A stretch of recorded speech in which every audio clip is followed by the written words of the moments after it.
Aria and her parents were your average family. She didn't have a worry in the world until her body sent her a signal she couldn't ignore. So what did you do at school today? We did the coolest thing. Yeah? What did you do? Okay. Hello? You okay? Oh yeah, sorry, what were you saying? Are you okay? Yeah, I'm fine. I just can't remember what you said. What just happened? I don't know, I feel fine. At the time, she didn't know that this would be her first encounter with epilepsy. I was scared and confused, but knew this wasn't normal.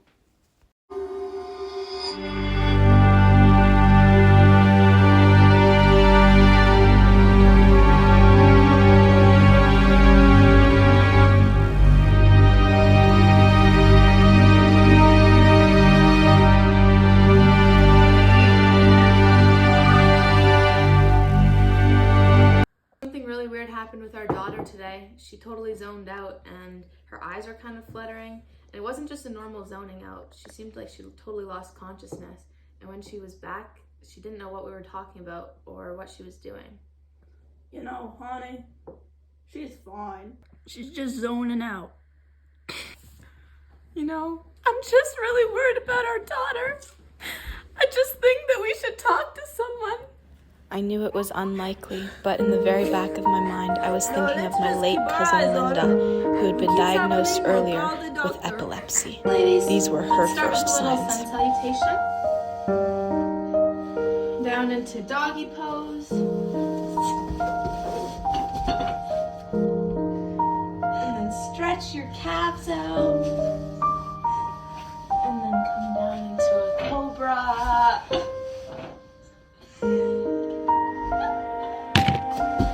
Okay, let's try and stay up, ladies. It's not time for Shavasana quite yet. Hello?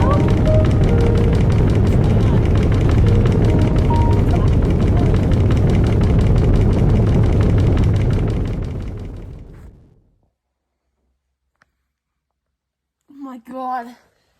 What happened? Where am I? Oh my gosh. I'm just gonna call 911.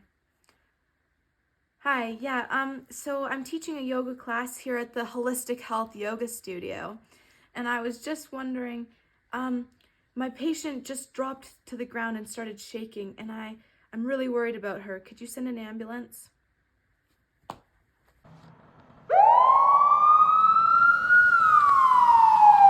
Hello, ma'am. I'm a paramedic from the doctor's office, and I just have a few questions to ask you about what your yoga instructor has just told me about your recent situation.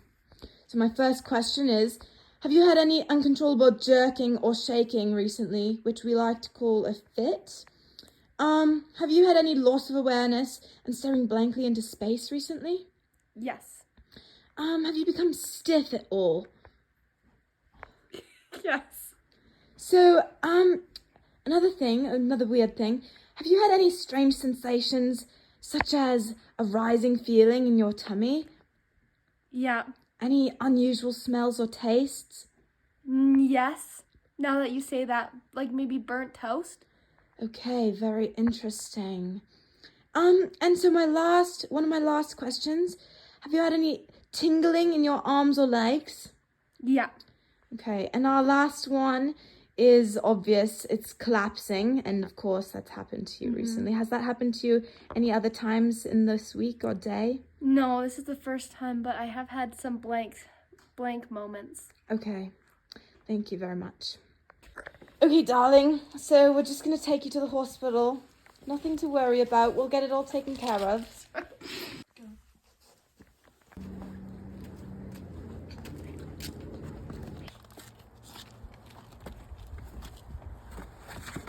You all right? Yeah.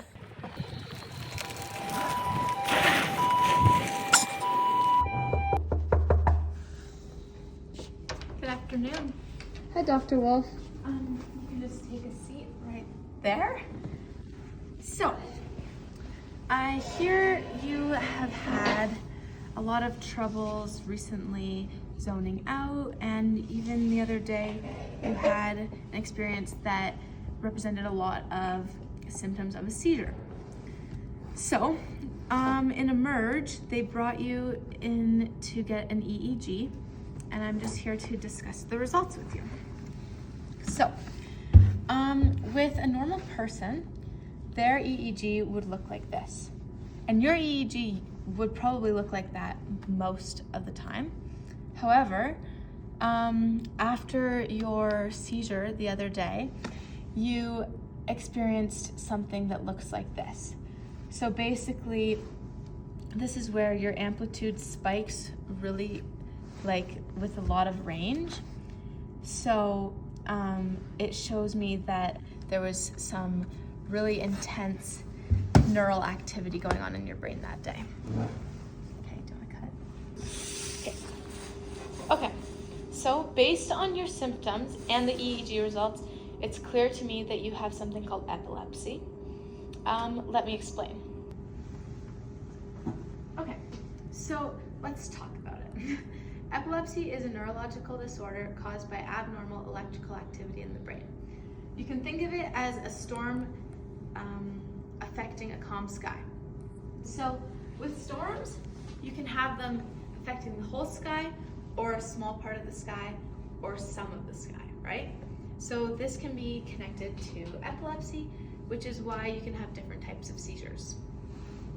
So with normal brains, let's say these are your neurons, each of them will fire at one at a time, and so on if there was more. Whereas with epilepsy, when a seizure is happening, they would all fire at once. So our last one, a focal seizure, which also actually used to be known as a partial seizure, is basically when a large and long-lasting depolarization occurs, which, yes, again, is a seizure focus. So what happens in your brain is there's one initial spark of this extra electricity where the neurons are firing at once in one specific spot. So the reason it's different from an absence seizure is because it can be anywhere in the brain, and when it starts in one spot, it's able to spread to other spots. So it could start with an eye twitching, and it could lead to your shoulder twitching, and eventually, if it's very severe and it lasts a really long time, it could lead to an entire generalized seizure. So some more things you might want to know are the causes. So there's definitely genetic plays a pretty unknown role in epilepsy, as it's not 100% sure that this would be the main cause, or that you will get epilepsy if one of your relatives has it. However, if a relative does have it, you are probably more likely. Another thing is a head injury. So if there's any scar tissue, any tumors, anything like that in your brain, that definitely increases your chances of developing epilepsy in your life. And then again, lack of sleep and stress can be a major trigger and a cause for the seizures. Okay, pause. I had my seizure in the yoga studio. Was that a general seizure? Yeah, exactly. So you noticed that your body stiffened, you might have fallen to the ground, you probably lost consciousness and were shaking. Yeah. So that would be, yeah, exactly, a generalized seizure.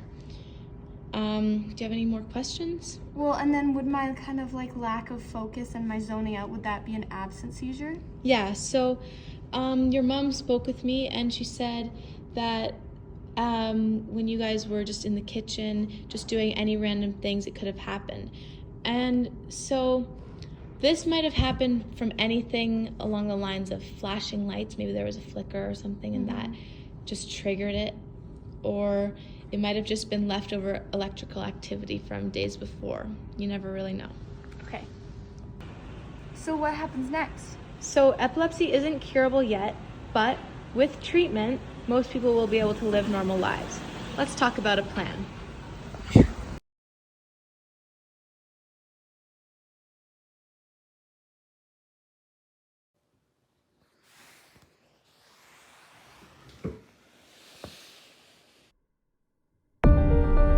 With the help of my doctors, I was able to get an anti-epileptic drug that was right for my situation and my type of epilepsy. I had to make lifestyle changes like making sure to get enough sleep and managing my stress while avoiding triggers like flashing lights or dehydration. Epilepsy doesn't define me. It's just one part of my story, and I've learned how to live with it. Epilepsy affects over 50 million people worldwide, but it's manageable. Awareness, treatment, and support systems make all the difference. If you know someone with epilepsy, be informed. It could save their life.